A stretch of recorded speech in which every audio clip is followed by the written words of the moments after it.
Hey, what is up guys? MKBHD here, and this is the third phone from OnePlus. It's the OnePlus 3. It's a new phone from a not so new anymore company. So OnePlus has made their name from their previous two phones, the OnePlus 1 and the OnePlus 2, and both were really well known for their impressive specs for a low price. Big specs, small price. That's what OnePlus does best, and they are absolutely back at it again with this OnePlus 3. So just to get them out the way, this OnePlus 3 is rocking a Snapdragon 820 chip, the Adreno 530 GPU, 64 gigs of non-expandable flash storage, and 6 gigs of RAM. 6 gigabytes of RAM. Obviously they're flexing a little bit here, but we'll get to that in a bit. So I think the design is one of this phone's best assets this year. It's pretty clean all around. It's a full unibody metal jacket, as you can see, clean lines and subtle curves to feel good in the hand, and quality button placement, so they're all easily recognizable and easy to press. And it actually keeps that alert slider too from last year that I liked. I still wish I could reverse the order of the alert slider in the settings to make going down the silent switch, but whatever, it's still there. But overall, yeah, it's a simple, low-risk design. OnePlus didn't take any huge gambles with the outside of this phone because that's not really what they do. If you look at this phone, you don't really see anything design-wise that hasn't showed up in another smartphone before it. So they didn't take take away the headphone jack or anything. They didn't go with dual cameras or detachable modules or magnets or pins. It's really much closer to, I guess, a traditional look. It even looks a little bit like the iPhone 6S on the bottom, you could say, with some slightly different angles and some different looking chamfers and ports. I'd say the worst thing about this design is probably the camera bump on the back, which is definitely brand new because I used to praise OnePlus for filling out the smartphone body with battery. Dear every smartphone manufacturer ever, if you're using a large camera module, which you probably are, feel free to fill out the rest of the phone's body with battery, like this. It will not make the phone too heavy or too thick, and everyone will appreciate the extra battery. Thank you. Now we get the OnePlus 3 that is way thinner, has a camera bump, and has a smaller battery. Anyway, up front on this phone is classic OnePlus here, a 1080p display, and your choice between capacitive buttons or on-screen buttons thanks to Oxygen OS. I happen to prefer the capacitive ones this time around. And the display is, again, really good for a 1080p display. It's not going to match the Quad HD panels from Samsung in sharpness or brightness, but those are the best panels on the market, and this little guy puts up a respectable fight. It's a 5.5-inch OLED display with some really thin side bezels, less than a millimeter on each side. I liked that. And it gets pretty bright, so it's viewable outdoors, and of course, it's battery efficient by definition. Now, no, the irony of launching a 1080p phone with the VR event did not go unnoticed, but OnePlus actually just kind of says, yeah, people don't really do the whole smartphone in headset thing very often, so 1080p is just fine. And I tend to agree with them on that. Plus, these high-end chips inside are so used to powering these big Quad HD panels that you pretty much eliminate any graphic slowdowns with the Adreno 530 just pushing 1080p. Things are super smooth, battery gets a nice benefit, and most people don't know the difference if they never hold it up next to a Galaxy S7. The display looks really good. The fingerprint reader is also much improved. It seems to be now, to me, the second fastest fingerprint reader I've ever used in a smartphone, right up next to Touch ID on the new iPhones. I would really only sometimes have it forget my finger once in a while, but that was rare, so I love being able to secure my phone really quickly, but still unlock my phone super fast. Fingerprint reader was a nice touch to see it improved.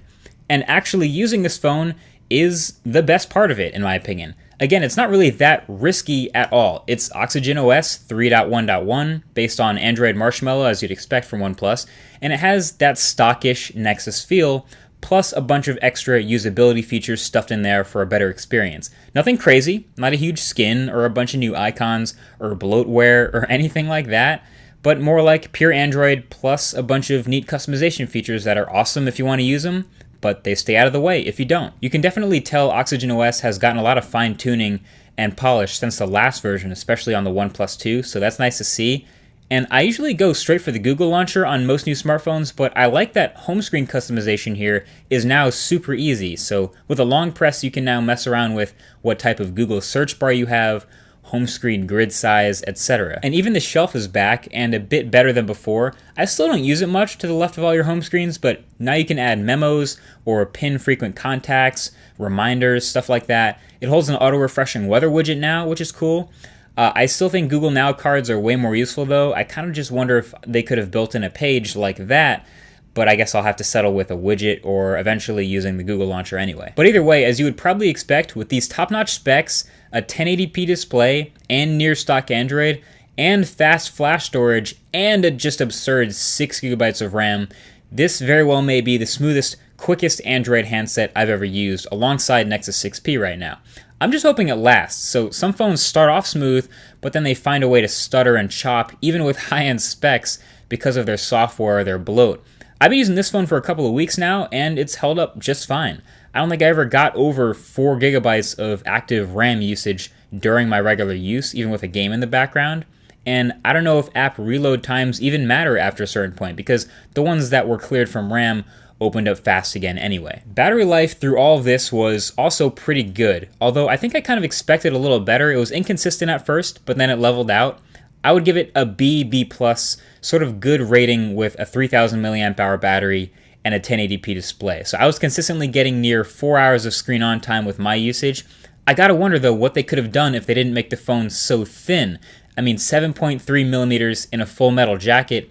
It's sexy and everything, but I gotta wonder how it would have lasted if they followed their own example from last year and made it a little thicker with like a 3600 milliamp hour battery or something, but oh well. Now, one of the headlining features of this phone is actually their fast charging, which they call dash charging. You actually get a 4 amp charger in the box, which sounds crazy because most smartphones are 1 or 2 amp chargers, and it charged so fast, it actually changed my charging habits. This phone and the Galaxy S7 are actually the only phones I stopped charging overnight and just started topping them off whenever they were low, like in the morning when I wake up.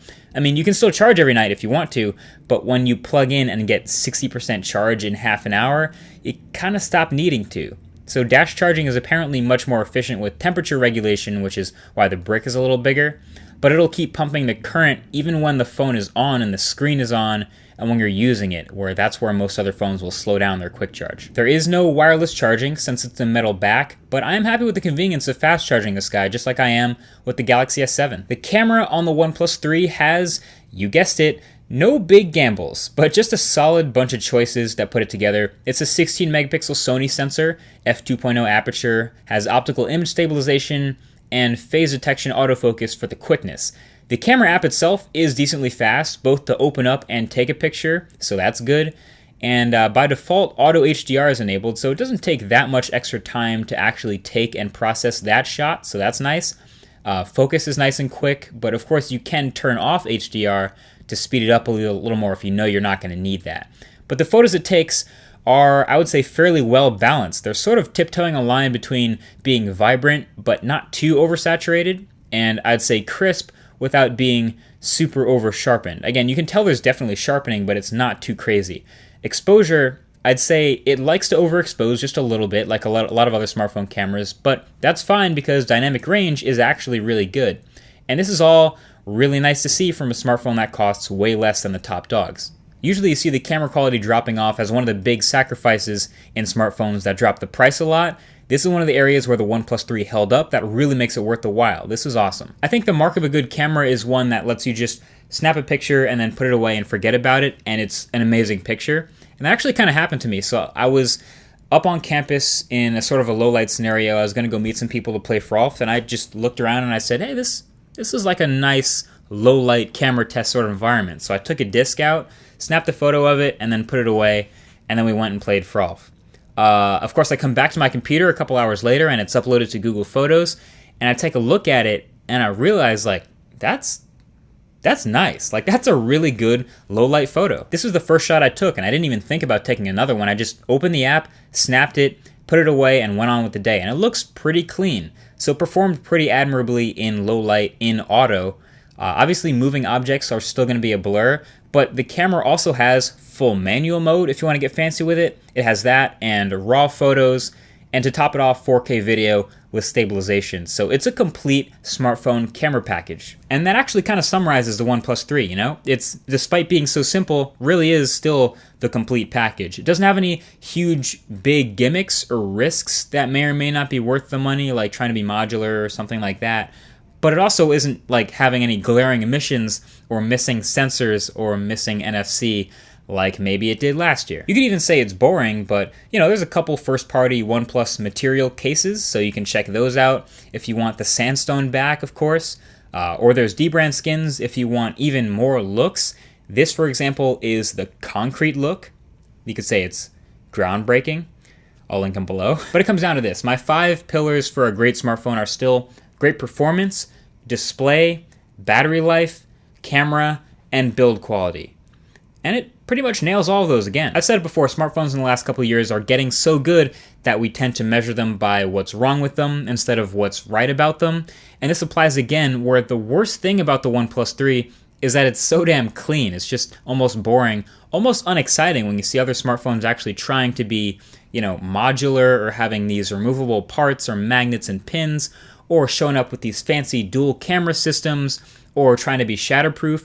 All those things are cool, but OnePlus isn't trying to do any of that. They're just showing up, crushing the spec game, and selling it for less than the phone that you were thinking about buying. 6 gigs of RAM. I think you want that. So that's the story for this phone. It's a pretty clean experience. I'd say it's a green light to buy if you're coming from a previous 1 or 2 year old stock Android phone like a Nexus 5X or a OnePlus One or a Nexus 5. This is an awesome upgrade. And even just compared to other things in the price range, the experience is top notch. So that's pretty much it. Thanks for watching this video review. Hope you enjoyed it. And I'll talk to you guys in the next one. Peace.